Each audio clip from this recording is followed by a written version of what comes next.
inkuru iruta izindi hano mu ntara y'Iburasirazuba mu karere ka Nyagatare nuko ekipe y'abanyamakuru bakorera mu ntara y'Iburasirazuba ndetse bagakorera ibitangazamakuru bitandukanye hirya no hino mu gihugu baje gukina umukino wa gishuti wahuje n'ikipe igize staff y'akarere ka Nyagatare. Ekipe igize staff y'akarere ka Nyagatare igatsinda ibitego 8 ku gitego kimwe cy'abanyamakuru bakora mu ntara y'Iburasirazuba.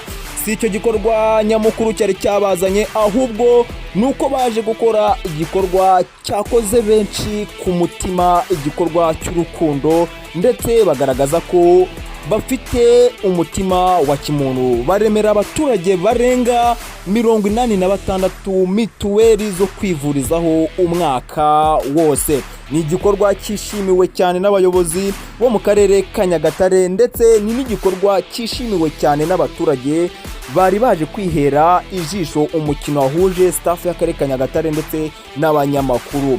Ni umukino warubereye ijisho, ndetse n'icyo gikorwa cyaje kugaragaza ko abanyamakuru bishimiwe cyane mu karere ka Nyagatare, bityo banashimira ubuyobozi bw'akarere ka Nyagatare kubwo kubona amakuru mu buryo buboroheye, maze n'abayobozi b'akarere ka Nyagatare barabashimira.